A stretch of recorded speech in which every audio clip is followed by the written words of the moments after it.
اسلام کی پہلی اینٹ رکھی جعفر نے افریقہ میں کہ آج بر اعظم لا الہ کہہ رہا ہے۔ کس نے کہلوایا؟ جعفر نے۔ تو حضور کو معلوم ہے کہ جعفر کیا کام کر کے آ رہے ہیں۔ اور خیبر کی فتح کے بعد ایک اور قوم خاموش بیٹھ گئی جو اسلام کی دشمن تھی۔ تو ایک طرف عیسائی، ایک طرف یہودی۔ یہ کام علی نے کیا، وہ کام جعفر نے کیا۔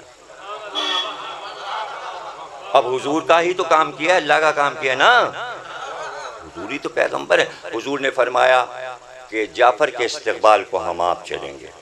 تو جناب علی ہم نے فرمایا استقبال ہم کریں گے، ہم کریں گے استقبال۔ اب جعفر کو پتہ چلا حضور خود آ رہے ہیں استقبال کو، بڑا بھائی آ رہا ہے، پیغمبر آ رہا ہے استقبال کو۔ تو اب سامنے نظر آئے جعفر۔ جیسے ہی حضور پہ نظر پڑی، جعفر نے چاہ کے گھوڑے سے اتر جائیں، پا پیادہ ہو جائیں۔ دوڑ کے سرکار نے آگے بڑھ کے لجام کو، جعفر گھوڑے سے نہیں اترنا، ایسے ہی بیٹھے رہو، اور لجام کو پکڑ لیا اور گھوڑے کو لے کے چلے گا، جعفر گھوڑے پہ بیٹھے رہو۔ لگتا ہے بارات جا رہی ہے، دولہا ہے اور دولہا کے گھوڑے کو کوئی پکڑ کے لے جا رہا ہے۔ تو بابا یہ تو فصاحت و بلاغت کی بارات آ رہی تھی جو کلمہ پڑھوا کے کالوں سے آئی ہے۔ سرکار گھوڑے کو لے کے چلے اور وہ منزل آئی جہاں جعفر گھوڑے سے اترے۔ جیسے جعفر گھوڑے سے اترے، ایک طرف علی کھڑے ہوئے تھے، ایک طرف جعفر کھڑے تھے۔ گویا یوں کہوں اگر نیّر صاحب کو شعر کہنا ہو تو میں قوافی دے دوں، ایک طرف جعفر تھے، ایک طرف حیدر تھے، بیچ میں پیغمبر تھے۔ اور ایک بار دونوں ہاتھوں کو اٹھایا اور ایک ہاتھ علی کے گلے میں ڈالا، دوسرا ہاتھ جعفر کے گلے میں، اور اس کے بعد اتنے قریب کیا کہ دونوں کو سینے سے لپٹا لیا۔ لپٹانے کے بعد ایک بار ادھر دیکھا اور ایک بار ادھر۔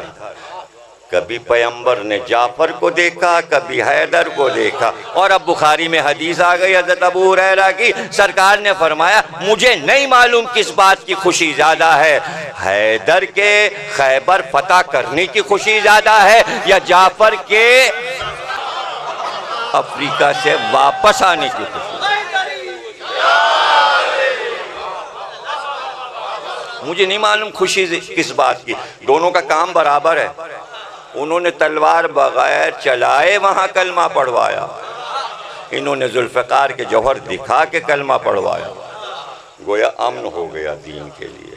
یہ ہیں جعفر اور یہ ہیں حیدر۔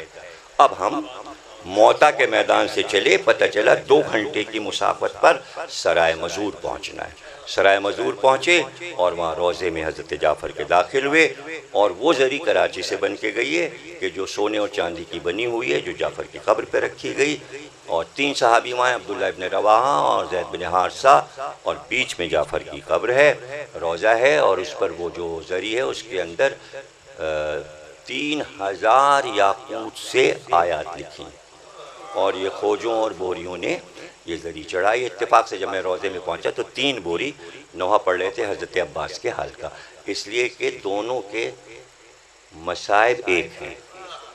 علم سنبھالتے ہوئے جعفر کے بھی بازو کٹے اور علم سنبھالتے ہوئے عباس کے بھی بازو کٹے، اور دونوں کے لیے یہ حدیث ہے کہ اللہ نے جعفر کو زمرد کے 2 پر عطا کیے جس سے وہ جنت میں پرواز کرتے ہیں، اس لیے انہیں طیار کہتے ہیں۔ طیار ہے طیر سے یعنی اڑنے سے۔